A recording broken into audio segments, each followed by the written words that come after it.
Hello and welcome to Ask the Professionals Q&A. My name is Heidi Sittelmeyer and I am on staff with the Arthritis Foundation and I'm the Director of Online and Community Connections. I facilitate a Live Yes Connect group here in West Los Angeles, and I am also a patient living with juvenile rheumatoid arthritis persisting into adulthood and also osteoarthritis. So it's my pleasure today to welcome Jessica Auslander. She is a clinical mental health counselor in private practice. She has a passion for treating those with chronic health conditions and addiction-related disorders. She has been living with arthritis since the age of 8 and is also a JA mom. She has been a volunteer for the Arthritis Foundation since 2015, both locally and nationally, and serves as a subject matter expert in the area of mental health. So I am so excited to have you with us, Jessica. Thank you for giving your time today. Oh, my pleasure.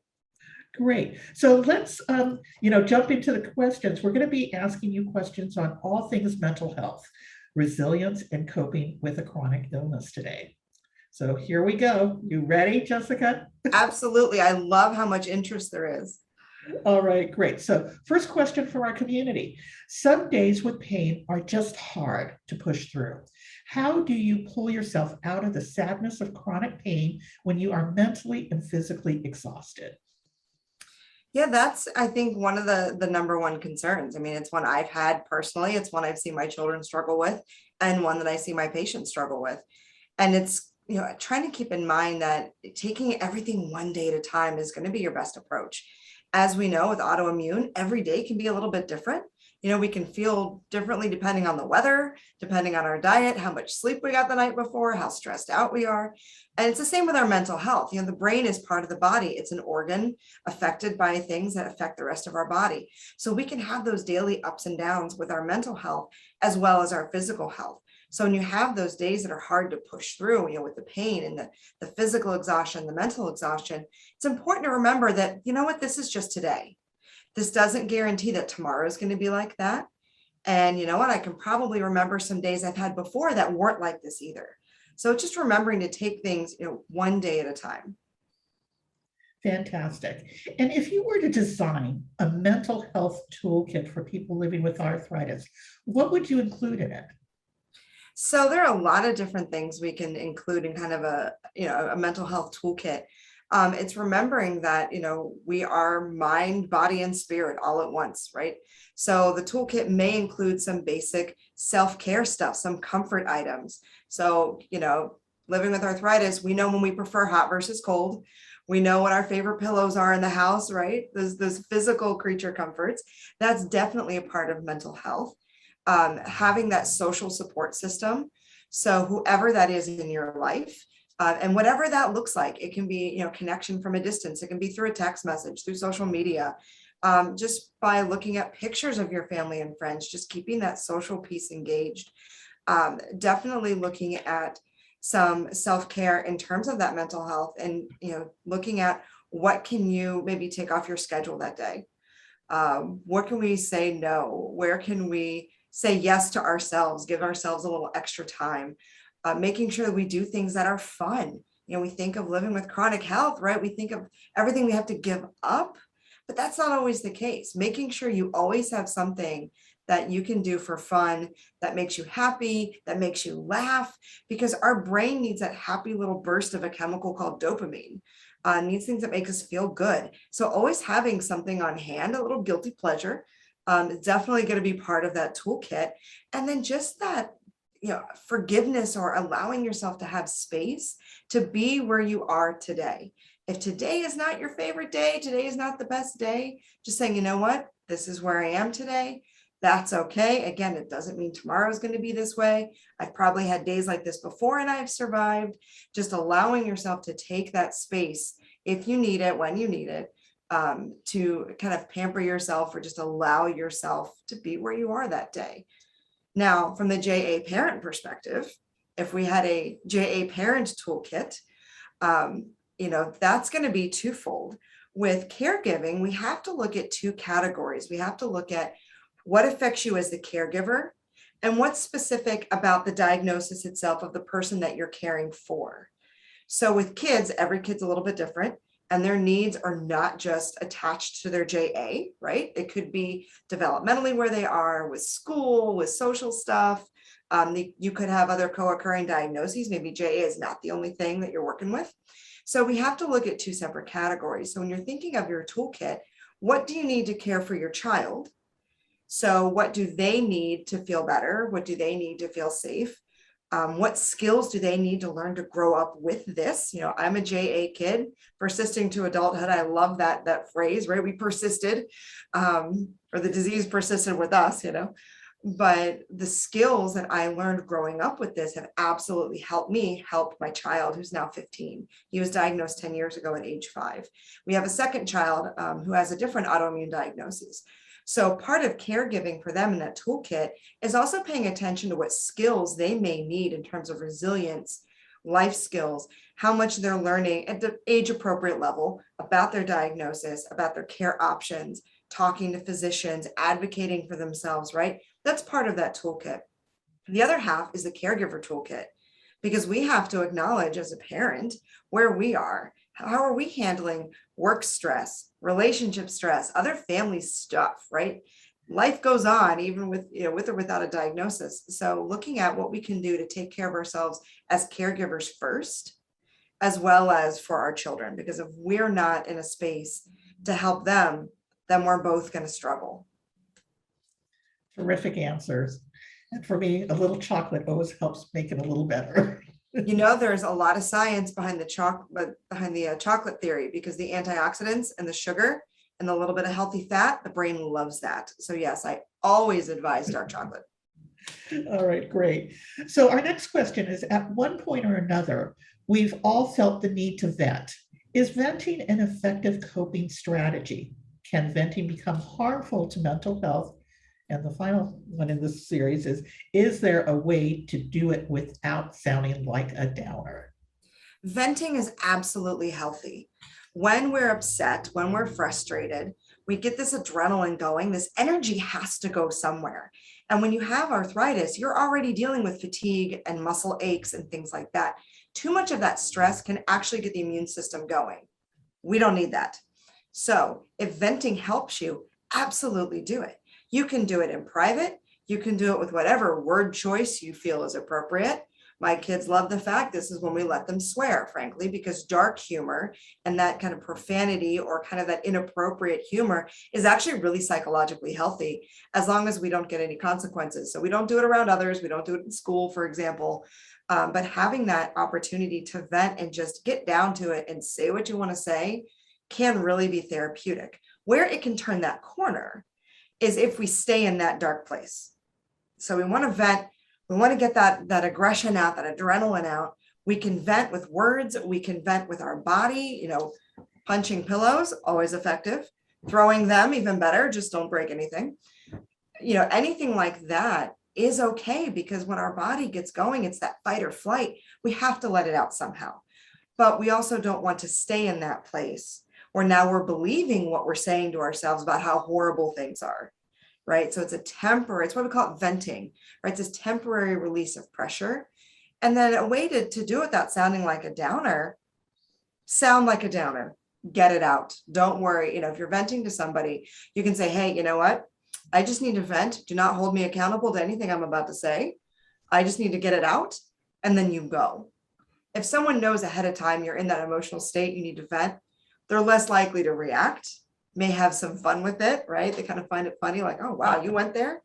You know, you can make it an experience where you can make a connection with somebody else versus just letting loose with no warning.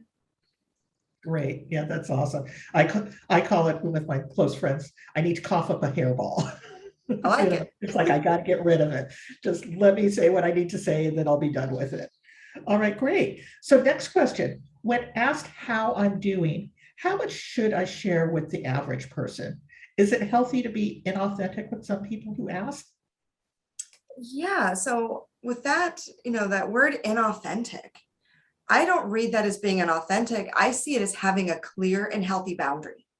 It is okay to hold stuff back. We all have to have that little bit of privacy, right? And we have this social convention when people ask, how you doing? I'm good. I'm fine, right? We're kind of trained to say that as a way of just starting a conversation. But if someone really wants to know, you decide ahead of time, okay, how much do I want to share?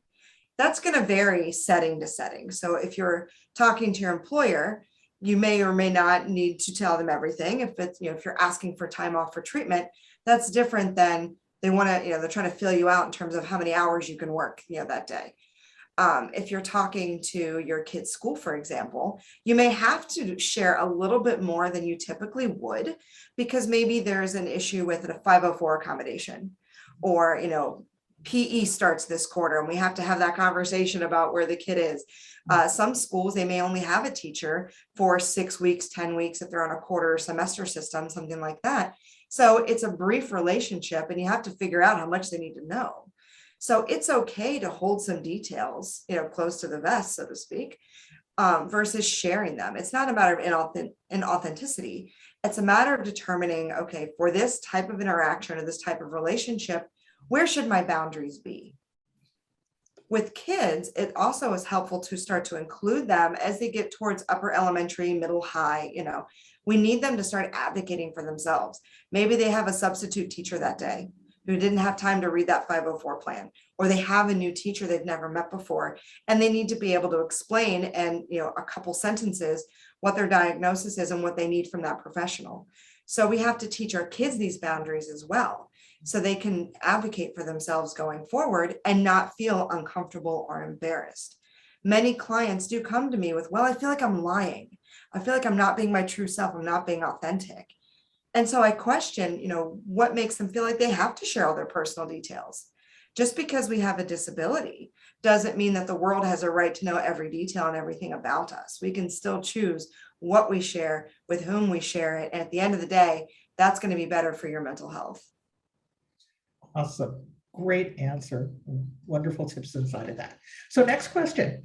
Life with a chronic illness includes a lot of uncertainty. Medication changes and unpredictable flares are hard to manage. Any tips for adjusting to changes as gracefully as possible? Oh, I have been there. See prior comments about venting? Yes. To my son and I, we love those sudden flares. That they're great, right? Yeah. So monkey wrench. It's going back to that one day at a time, this idea of mindfulness, which is really just being present with yourself in the moment in a non-judgmental way. So yes, I've had days where I've woken up and gone, oh, there's the neck. Fantastic. That's going to be the theme of the day, right? And I kind of take a second, remind myself, all right, this is probably just a today thing, right? So I'm going to stay in the moment with it. I'm not going to judge. It's part of the package, part of the deal. I've had better days than this. I've had worse days than this. And then reminding myself, okay, what are my resources? So you can have that moment of, oh, crap, right? That adrenaline's going to kick, that oh no feeling. But if you can acknowledge it, let it pass, and then remind yourself, this is what I have to work with. Okay, I have a physician I can contact, or a nurse practitioner. Maybe, if you don't have access to a rheumatologist, especially with kids, this is a huge concern. We do not have enough pediatric rheumatologists, but maybe you have a primary care, a sports medicine, a physical therapist. You have a professional level of support, right? There's, a place I can draw from. If it's something new, Arthritis Foundation, we know it has a million resources, right? I can go to, my online community and get support. I can look at, the American College of Rheumatology. I can find resources, right?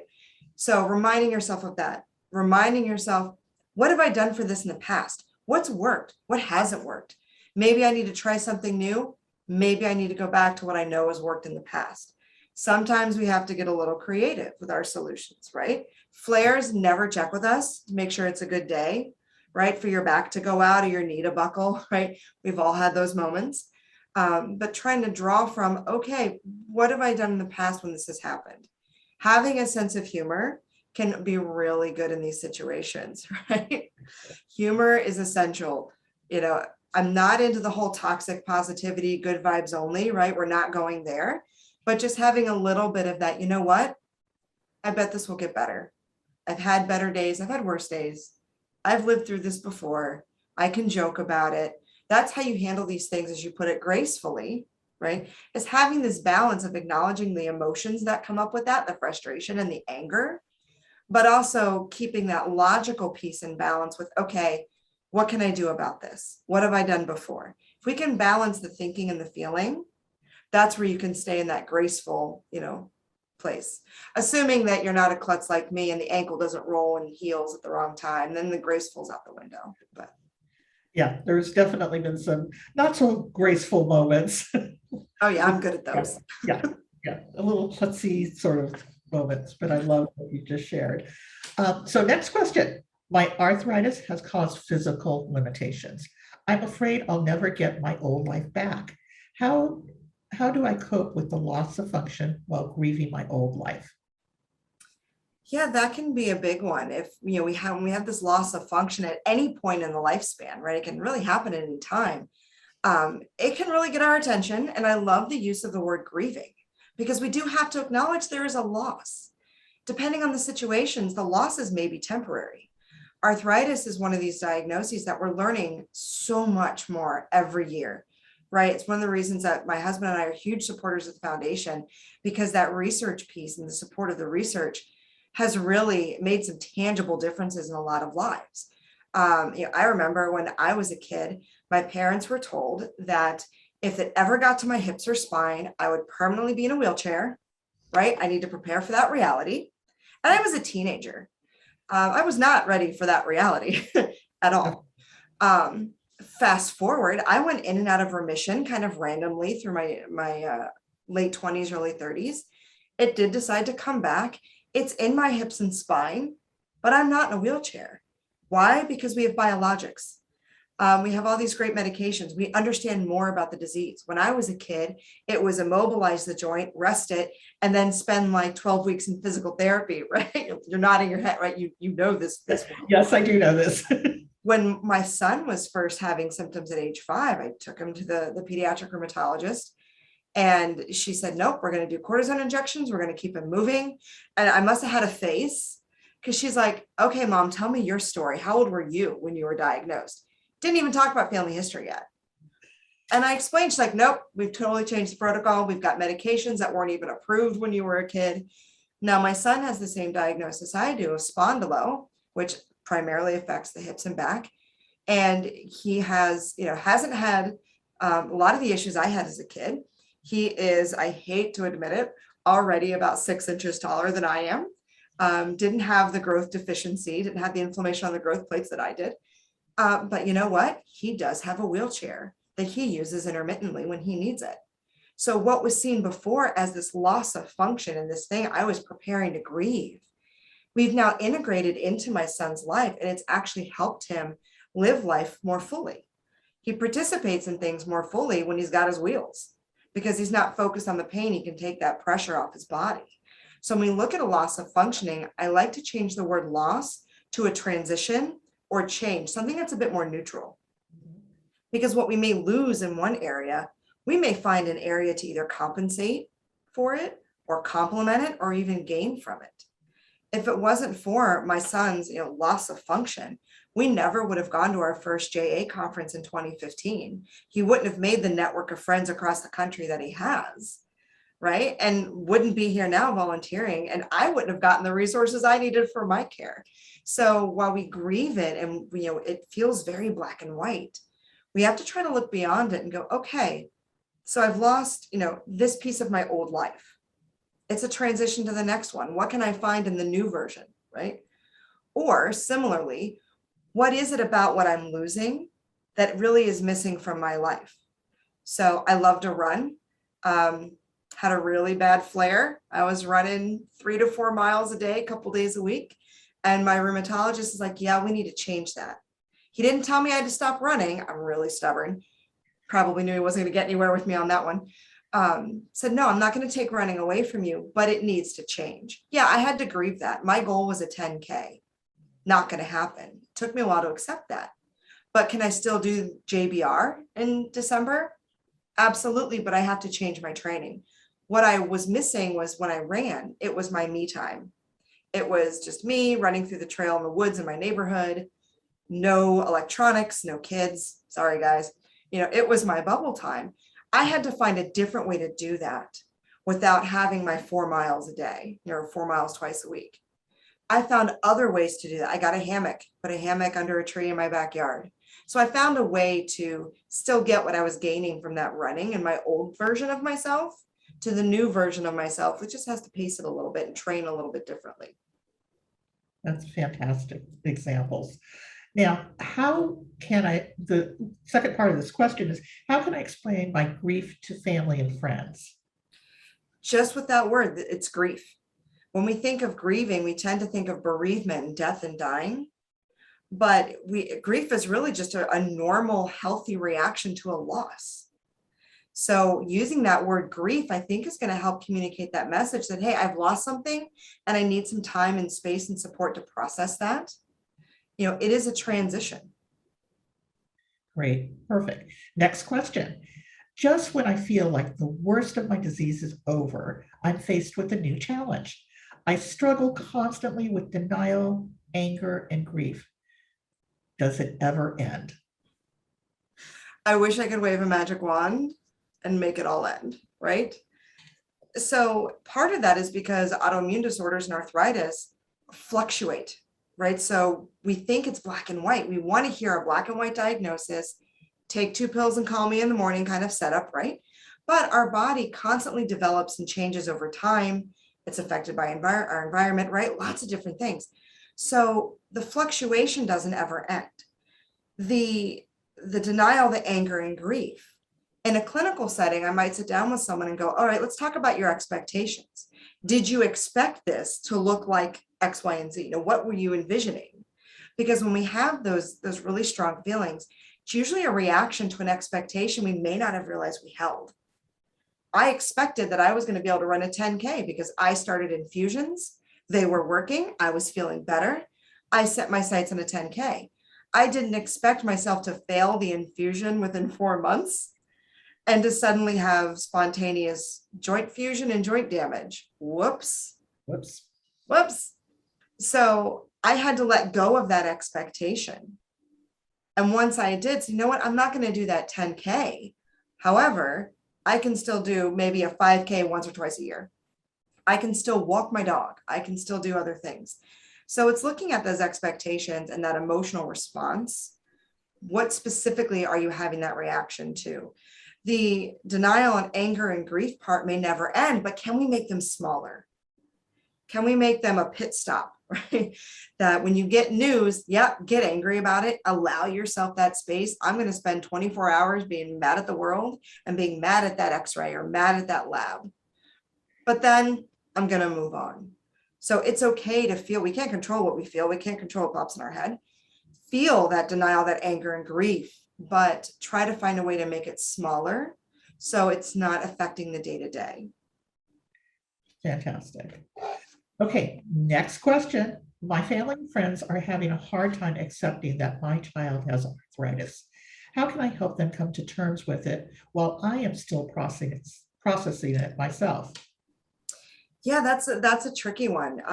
We know people are still shocked when they hear, wait, kids, right? There's the whole website, kids get arthritis too. Like, I love that because it's really what people say all the time. Wait, kids, are you sure? Are you sure it's the right diagnosis? I love to say, well, yeah, I've had it since I was 8, so I'm pretty sure it's a thing, right? It's important that as parents, we first process it. We first kind of wrap our arms around it. There are a lot of resources out there to help you do that. So if you aren't finding what you need, maybe through your rheumatology clinic, if you have access to one, the Arthritis Foundation website, get into these connect groups. The family conference that we have every year is an amazing opportunity to come together with hundreds of other families and make connections across the country and across the world. We've gone international. We've had families from other countries join us. Especially now we have an online component, it's more accessible. There are groups on social media specifically for moms, specifically for dads.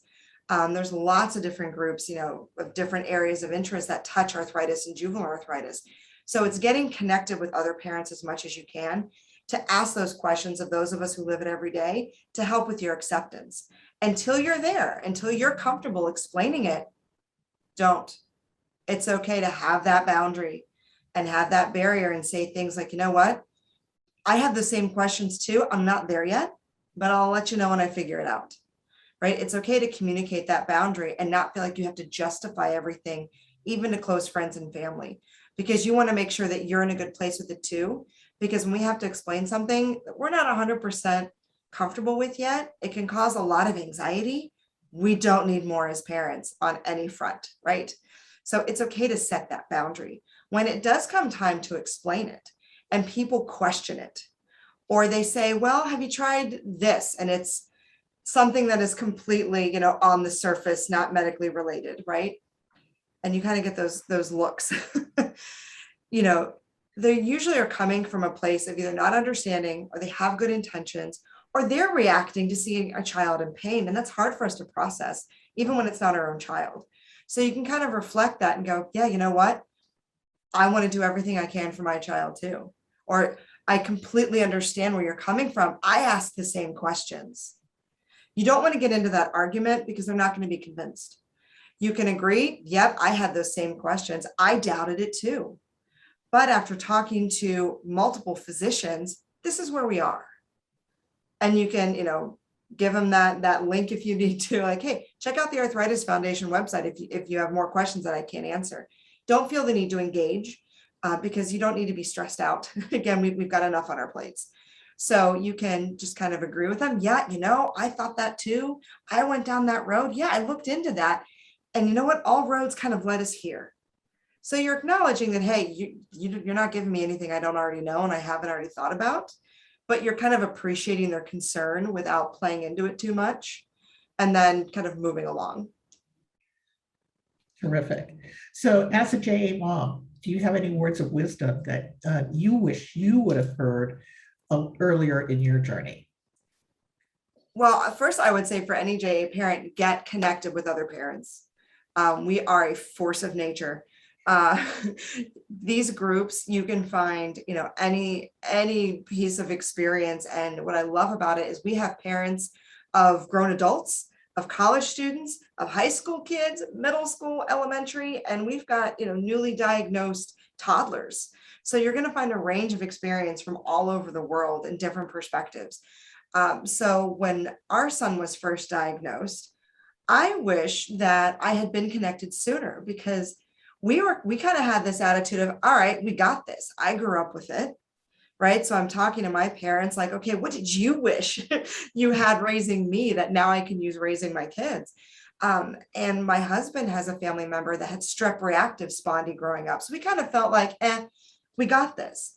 We didn't realize there was so much more out there in terms of resources and connection and support. And some of the friends we have made along the way, oh my goodness, are like family to us. So I wish the advice I'd been given was, hey, don't think you got this. Go ahead and get connected, because it's not just, do we have the right medical resources? At the time, we were living just a few miles away from one of the main rheumatology clinics in the country. So we had those needs met. I had no idea that we could have had this social support for ourselves and our son.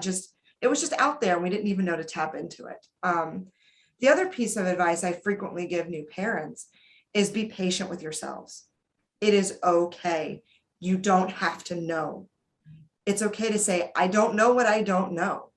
And understanding that every day is going to be different, and what you're told about your child's arthritis in one visit may change the next visit. It doesn't mean you missed anything. It doesn't mean you did anything wrong. This is a disease that changes and grows with your child, right? Everyone's journey with this is very individualistic. So my story or my kid's story may echo with you. It may be completely different. That's okay. So I hear a lot of parents, oh, I missed this. I should have done that. We should have tried this. Not necessarily, because things that my parents were told raising me are literally the opposite of what I'm being told and how to raise my child. So it's just understanding that the science is constantly evolving and changing, and that's okay. We have to go with the flow. The best advice that we got as a family, sitting in our first JA conference in Orlando in 2015, was a main session by a psychologist. And he said, parents out there, if you have two parents in the household, if you think the division of labor is 50-50, you're wrong. And I felt my husband's elbow go very squarely into my ribs, because at the time we were juggling our son's diagnosis and our daughter had just been diagnosed with epilepsy. which would later turn into another autoimmune disorder. And then we had a younger child with some other developmental issues. So that elbow just went right into my ribs because I was trying to do this 50-50 split. And it was this understanding that, you know what, it's okay if it's not 50-50, as long as there's communication and everyone's comfortable with their portion of the duties. And that made a lot more sense because there are certain things that I was better at handling, certain things my husband was better at handling. And it allowed us to have a conversation, not looking at a balance in terms of 50-50, but a balance in terms of what's easier or harder. So medical research, treatment decisions, that's harder for my husband, but it's easier for me because I'm in a healthcare related field. And growing up with this, kind of had an idea of how to handle it. Medication compliance conversations, that's completely me because I can look at my son and go, I was you at this age. I know what you're doing. I know it. You don't want to do it. And why? Let's talk about that. I understand you don't want to take your meds because you feel lousy and you want to hang out with your friends. I was there. I was a brat too. I can relate. My husband is much better with managing things like the health insurance, scheduling appointments, getting the medications, dealing with the insurance stuff, because his job allows him for more time in a quiet environment to do that. So we had to take a look at who's doing what. And the things I was putting on his plate was really stressing him out. And the things I thought I could take on weren't working for me either. So we had that conversation. It's not 50-50. Look at the tasks that need to be done and the impact of those tasks and do the division of duties that way. So that was probably the best advice that helped our family kind of cope with, the ever-changing challenges of raising a JA kid. That's brilliant advice. Okay, now switching gears again, here's the next question. I'm tired of being a warrior, but I'm afraid if I accept my condition, I'll just give up trying. Any advice? Yeah, the term warrior, it's one that we embrace, especially in the JA community, because it gives us strength, right? It's this image of this strength and this fighter, right? But, that's kind of it puts us in a little bit of this black and white thinking that we're either fighting against the condition or we're accepting defeat. Mm-hmm. I like to think of the warrior as we're fighting for ourselves. So it's not this idea of winning or losing. It's that I'm never going to give up putting myself first and advocating for myself, that I'm a warrior for myself. And some days that looks like fighting with that insurance company on the phone or pushing myself to do that yoga and stretching that I know is great for my lower back. I just maybe don't feel like doing it that day. And maybe being a warrior is treating myself to that ice cream that I had my eye on and just allowing for a little self-care and a little bit of me time and downtime. So, giving up, right? Doesn't mean you're giving up trying. Maybe giving up is really your body's way of saying we need to take a break. You can give up, put down that fight for a day or two. That's okay. So we see this with JA parenting. We don't always feel like advocating, in our schools for all kids with disabilities and inclusion. It's okay to put down the fight for a few days, for that month, that week, maybe that school year, letting another parent pick up the torch. That's okay. Being a warrior doesn't always have to mean aggression. Sometimes being a warrior is knowing where that boundary is and saying, hey, for me, I'm going to let you pick up that fight, right? Maybe this time around, we're going to take a break from that event. We're going to take a break from that conversation because we're tired and we need to give back to ourselves first, right? So, saying that, if you accept your condition, it means giving up. You can accept your condition and not accept defeat. So we have this concept of we're fighting juvenile arthritis or we're fighting arthritis or I'm fighting RA. I like to look at it as transitioning to living with it. I have spondylo, right? I'm a spondy kid. I live with my spondy. There are days where it's not really on my mind and I feel like I'm feeling really good. And there are days where it's a little more present and I have to make a little more room for it, right? There are days where it's all me and there are days like, all right, fine, you can have a seat next to me. I'll deal with this today. So, accepting your condition doesn't mean admitting defeat. It means there are some days that living with it looks a little better or worse than others living with it. But if you can picture, instead of having your diagnosis facing you, but standing next to you, right? And working on ways that, yeah, some days it's going to be that stone around your neck, and some days it's going to be able to fit in your pocket, right? So being a warrior, yeah, it's this term that we want to use as empowerment, but we want to be careful that we don't feel like we're fighting ourselves. Brilliant. Yeah. I too use the terminology I live with, because being a warrior on all the time, fighting against oneself or fighting against the disease, that does get tiring. Yes. Thank you. All right. So next question. What resources can I try for anxiety besides therapy and medicine? And when do I know when it's time to seek professional help? Yeah, anxiety is natural. It's normal. It's our, body's defense mechanism. It's our warning system. So we don't want to be completely free of anxiety. We need some anxiety. When it's getting to the point where it's interfering with your ability to enjoy daily life, your ability to function, then it's time to see a professional. Now, therapy is not always what people think it is. Yes, sometimes it involves a couch. I'm on my own couch in my office today just because it's super comfy. But we've got telehealth options. We've got a lot of apps out there that are kind of self-help and guided things for anxiety. Because yeah, just like anything else, we have a normal level. Sometimes it flares a little bit, more than usual. Sometimes it becomes too much of a barrier to our life and we need to reach out. Anxiety treatment is very, very individualized. Yes, there are medication options. The two categories are antidepressants or SSRIs. That's good for your generalized anxiety, kind of your day-to-day. The other option are benzodiazepines, which are like emergency meds for anxiety, and we use those for panic attacks. Most anxiety can be treated without either of those two. We also have to factor in with people with autoimmune disorders that when our immune system is flaring or just our autoimmune, when our immune system is just kind of high naturally, because that's what we do, right? The only thing strong enough to kick our butts is ourselves, right? When it attacks our own body, is that immune system also flows through our brain. So you can actually have anxiety related to your autoimmune flare, not just in managing things like pain, but just because the immune system is more active. It's sending a warning signal. So the brain's going, ooh, something's wrong, hey. So that anxiety creeps up a little bit. So sometimes anxiety treatment can look like just taking good care of your body and your brain. Baseline, I always suggest a lot of hydration, a lot of water, and a lot of movement. Now, I know that can be challenging with arthritis, but something as simple as walking gets the whole body going. If you're walking, you're kind of focused on where you are. If you can walk outside, even better. The brain loves nature and natural light. Those are just some basic things that are going to take that baseline down. Looking at things like B vitamins, vitamin D, magnesium, just basic good brain health, staying away from things like too much caffeine, too much sugar, alcohol, other substances, things like that. Those can be irritants to the brain.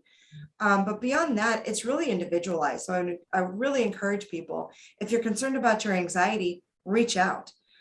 If you are employed or you're covered by benefits, if you have something called EAP benefits or employee assistance programs, those typically offer a brief set of sessions that are free, usually from 3 sessions up to 12 sessions. They're free to you because they're prepaid by your employer. And working with kind of basic anxiety absolutely can be addressed within the context of an EAP relationship. You can find a therapist through your health benefits. You can find one in private practice that maybe you pay out of pocket if you don't have access to healthcare. A lot of counselors will do sliding scale. And telehealth has really become all the rage. I've been doing telehealth since 2005. So it's something I've been using for chronic pain and chronic health patients, just because it's so much easier if you don't have to get dressed and get up and go somewhere. Totally get it.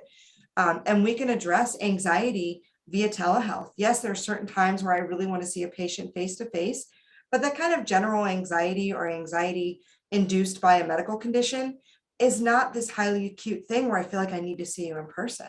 So telehealth has really expanded those therapy resources. Going to counseling doesn't mean you're committing to talking about your mother on a couch, every week for 6 months. It's not what we do anymore. It's more solution-focused brief therapy that if you're coming in with, hey, I just want to talk about this, Great, we have ways to focus on just that.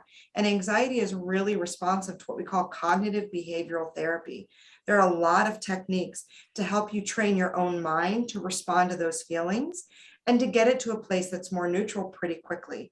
So it's highly treatable. Even if, if you're not sure about counseling, there are ways you can manage it, just learning some of these tricks at home. But if you do feel it's getting in the way, please reach out, because therapy can be brief, it can be very focused, and it can be very affordable. Fantastic. Okay, next question.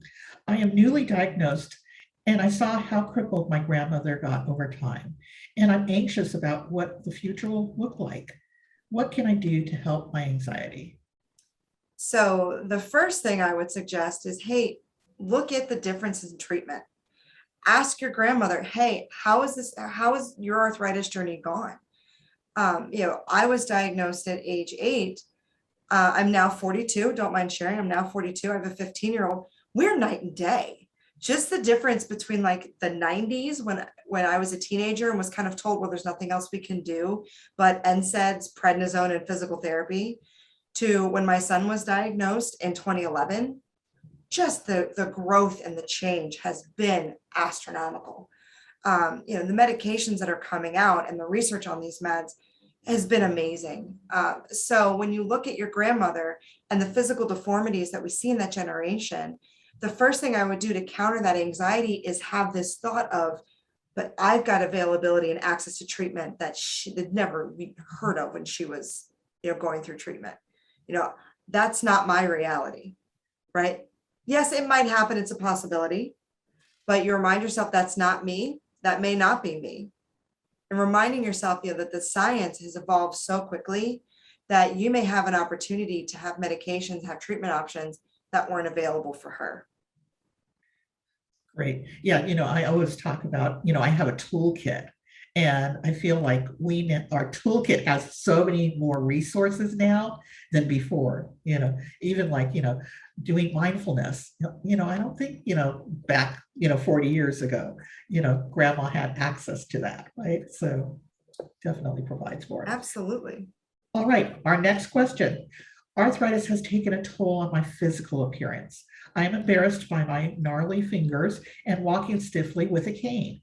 How do I work towards accepting my body for what it is and isn't? Yeah, that's a great question. And it's one that people face, with arthritis, without arthritis, right? When something happens to our physical appearance, how do we accept that? It's a great thing to work through with the therapist too. It's going to be very individualized. But, just remembering, that we're not just our bodies. We're not just our outward appearances, right? There's so much more to us. So, pulling on, okay, yeah, I may be embarrassed by, X, Y, and Z, but what am I proud of? What would I want to highlight? Sometimes I'll have patients, if they're embarrassed, with the appearance or with the walk or the gait, if it's something that's really rooted in their physical appearance, then what else could we do? Go get a spa day, go do something else that draws attention to something, that you're proud of. One technique that I've done is that if I have days where I'm feeling lousy or I am walking super stiffly, my joints, my SI joints are not my friends these days, that I'll spend a little extra time picking out an outfit that makes me feel good about myself, right? Or spend a little extra time on the hair, the makeup, something, it seems silly and superficial, but anything that makes me feel good about myself that day is going to help me draw my attention away from what I'm embarrassed about, right? Versus something I'm proud of. So it's finding that balance. Yeah, when I'm dressed really nicely, pulled together really well, it's like, oh, I'd be having a bad day. Sometimes my husband will ask, he's like, did you just have an extra 20 minutes or are you not feeling good? All right. And our next question is, even though I'm fully vaccinated, I still fear severe COVID outcomes. How do I deal with this constant fear? And how can I communicate boundaries to friends and family who think I'm being a little too cautious? Yeah, so with COVID, it's really, it goes back to those boundaries, right? Everyone is going to be experiencing this a little bit differently. And we're going to have different levels of comfort with that. And that's okay. So dealing with the constant fear, we remind ourselves what we're doing to protect ourselves. So when I have those fears hit, it's very real for me as well. When I have those fears hit, I remind myself that, hey, my doctor has shared with me some research coming out of Europe that's showing that people with arthritis on biologics that look like me actually are having better outcomes in the general population of other chronic health issues, right? So I first remind myself of the research, right? What's that data telling me? Then I remind myself, okay, I've got my masks. We have N95s, we have surgical, we have cloth, we have like the variety in our house at this point. I've got my mask. Okay, now where's my sanitizer? I've got my sanitizer. When did I wash my hands last? Am I keeping a distance? So I'm kind of going through a checklist of all the things that the CDC and other organizations have said can be protective factors. So I remind myself of how I'm keeping myself safe. Where do I have the control? I can choose, the social settings I put myself in. I can choose, am I going to go into that grocery store today, or am I going to do the pickup, the ordering and picking up? So I remind myself of all the resources and tools I have to keep myself safe. And that usually brings my anxiety down pretty quickly. With, communicating these boundaries to friends and family who think I'm being too cautious, maybe have to let go of the weight of their opinions, right? We are very cautious. We have 2 of our 3 children have autoimmune disorders. My parents live with us, so they're at high risk. One of my parents has other health conditions that really puts them at high risk. So I had to come to terms with the fact that I'm going to do me and people are going to react to it. And keeping my family safe is more important to me than someone's opinion. It's hard. We don't like that social awkwardness. We don't like that feedback. Sometimes it's not as helpful. All I can do is explain, and I usually have a 1 or 2 sentence, kind of prepared answer that I'll give, and I let it go. I don't ask for permission. I don't ask forgiveness, kind of hold my ground. And however they respond, they respond. I have found that if I'm confident in my answer, they'll kind of back off. So, if they think I'm being too cautious, frankly, depending on the person, that might be a compliment, right? So if they're not taking any precautions and they make a comment, I say, you know what, I appreciate your concern, or thanks for noticing. We have a lot of at-risk people in my home, so I'm doing this for them, but you do you. In my head, I'm thinking, and I'm staying 6 feet away. That's okay. It's okay. It goes back to those boundaries. We don't have to explain. We can just say, this is what I need to do today, and leave it at that. Perfect. Okay, next question from our community is, I'm a social butterfly, but I know if I say yes to everything, I'll burn out and flare. So how do I deal with FOMO, fear of missing out, when I'm not feeling well? And then the second part of it is, how do I gracefully decline invitations without seeming like that flaky friend? Yeah, FOMO can be really challenging. But is it realistic, even without arthritis, would be realistic to expect ourselves to be able to do everything and attend everything? Not really, right? Just schedules in life. So again, what is that expectation that we're kind of reacting to and bouncing off of? So it's being selective. So maybe when you've got a list of possible events, you pick the most meaningful, couple, maybe 1 or 2. And then when you're at those events or with those friends, you take a second to really appreciate what you're getting from it. It's that mindfulness, just taking a moment, looking around, going, yeah, this is what I'm doing. I'm loving this. I'm having fun. And I'm balancing this with my energy level, right? So, it's a matter of, balance in that day to day. You may commit to something, but that day you're not feeling it, right? You may have to bow out. You may have to explain, or may have to say no. And, not wanting to seem like the flaky friend, first look at the, read the audience. If it's an audience, if it's a group of friends that understands your condition, hopefully they'll be understanding or be, open to learning why. You maybe have to back off or modify your participation. So maybe you don't say no, but maybe you cut it down to a certain number, a certain number of hours that you're participating. Maybe you leave early, come late, or, hey, I can't attend, but can you call me, on the phone and, get me in with video, at a certain time, and I can participate that way. Technology has really advanced, especially with things like filters. People don't need to see that you're at home. You can put on a cute top and blur your background, right? And just look like you got stuck at work, right? There are ways to play it off so that you have this balance of participating, but not overdoing it, because we also don't want to add that anxiety and stress. If you're overextending yourself and you go to something and you're not enjoying yourself, people are going to be able to tell too. Yeah. And then it's not fun. And then we're worried about, oh, if I do this, am I going to feel bad? So we want to, again, go back to that balance and setting those boundaries that you can, decline. You don't have to give the reason, oh, I'm tired, I don't feel well. If they're understanding, great, let them know. It's part of who you are. But you can make up another, excuse or not give any excuse. Hey, I really want to be there, but I can't make it work. Can you call me? Can you get me on the phone? Or can I catch up next time? Or, hey, would it be okay if I came late? Or I can be there, but I have to leave at such, a certain time. Is that okay? So you can flex those boundaries a little bit too. I hear the opportunity to negotiate for what works for you. Yes. Awesome. All right, coming into our last question. How do I deal with friends and family who give unsolicited advice? Sometimes it comes out insensitive or condescending, and it can be quite hurtful. For example, you should lose weight and it'll help your disease. Yeah, we can't always control what other people say or do, right? Darn it. Sometimes people need a filter and they don't have it. They make those comments. So, it goes back to those boundaries, and it depends on the quality of that relationship. If that's a relationship that you want to maintain, you're going to respond a little bit differently than if it's something on the surface, right? So, I've had many situations where maybe I'm at an event and, my son is zipping away in his wheelchair. And of course that draws attention. And I get the pity and I get the unsolicited advice, right? Because my son has spondy, his wheelchair is a little built up. It's got the headrest. It's got all the, individual components. It doesn't look like your standard wheelchair. It looks a little bit like a tank. And he's got lights on the wheels. I mean, it does attract attention. And we'll get, oh, have you tried this? Have you tried that? And, I have to first remind myself that they don't really think I'm stupid. Like I haven't tried everything for my kid, right? What parent wouldn't? That they really are they're new to this situation. So their wheels are spinning. They're thinking of all the things that I probably thought of within the first week of getting that diagnosis too.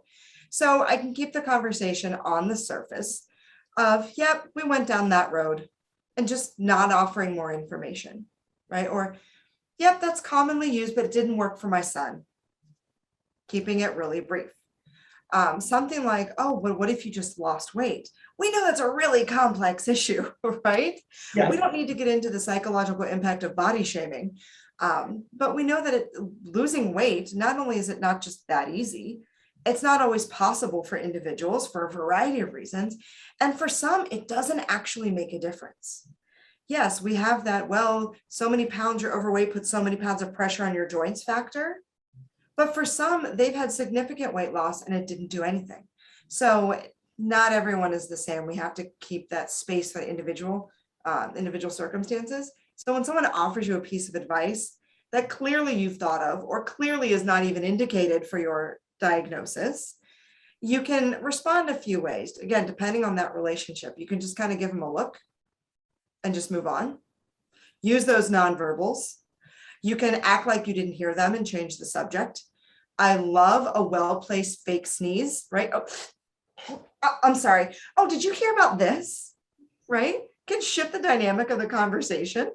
I love faking a phone going off. Oh, I'm sorry. I got to get this. Exit the conversation, right? You're doing both of yourselves a favor. You're saving them some embarrassment, and you're probably saving yourself from saying something you may not want to say to that person. If it gets persistent, there's this technique we use called immediacy, where we're not in the conversation as much anymore, but we're talking about what's going on in that immediate moment. So, oh, have you tried this? Have you heard of that? You can stop and go, you know what? I really hear that you're concerned. You're asking me a lot of questions. Would you mind if we talked about this instead? Right? Or, I noticed we're going down this road. I really wanted to ask you about this before I forget. Right. So you take a moment to talk about what's going on between the two of you. And if it's someone you have a closer relationship with, maybe it's a family member that's going to be around you or around your child a lot, you can say, I appreciate your concern, but when you ask this, it really comes across, as X. It's coming across as a little condescending, and I know that's not how you want to come across. That takes a little more of a rapport and relationship with that person. So you've got varying levels of response. You have just the accidental outs, the fake sneeze, cough, fake a cell phone call. Oh my gosh, did you see that? Whatever you have to do to just break the conversation. You can acknowledge it and thank them for their concern and say, yep, you know what, we've been down all those roads and it led us here. And you shift, if you're comfortable explaining where you are with treatment and doing a little bit of that education. Sometimes we want to, sometimes we don't have the energy for that. Up to, you know what, I've noticed that, you're suggesting a lot of stuff. Here's some resources to learn about it. Or, when you ask that, you may not realize it's coming across this way. So you kind of have a menu of responses. It takes some creativity. So you might, want to let it slide if it's that surface interaction. Maybe it's that, parent in the pickup line or at that soccer game, or, someone that you're meeting in a social setting that you're not going to have a relationship with. You may not want to let it slide if it's someone that's going to be in your circle for a while and you need to set that boundary so that you can kind of move past it. So it's not the focus of the relationship. I love the menu. That is awesome. Well, oh my God, our time has definitely flown. I thank you for, answering just this wide range of questions we had for you today, Dr. Auslander. And great questions. So we appreciate your time and, the knowledge that you shared with us today. Oh, so, my pleasure. I'm always happy to help. yeah, thank you. And thank you for volunteering with us and the difference that you are making in your community and also nationally through opportunities like this. And I know you've presented at the JA conferences. So and thank you for giving a voice to people with questions. I know it's hard to access mental health resources. So I love that the Arthritis Foundation is recognizing the role that mental health plays and is giving people a voice. Thank you. You're welcome. Thank you. So I hope the people who are viewing this, you've had a terrific time and are enjoying this episode. And I want to invite you to come join in the conversation at arthritis.org. And the Arthritis Foundation offers awesome programs and services. And just some of the ones that I want to, call out are our patient education webinars. We have podcasts. We offer our connect groups, which are our support groups, the online community where you can post on our discussion boards, our insights program where people answer surveys and questions about their arthritis experience. And our newest tool in our toolkit is our Vim app. Which is a way that you can set goals and, there's lots of great educational material in there, as well as the opportunity to connect with others. So if you want to learn about any of these or any of the other resources, please visit our website at arthritis.org. So thank you for viewing today. Have a wonderful day.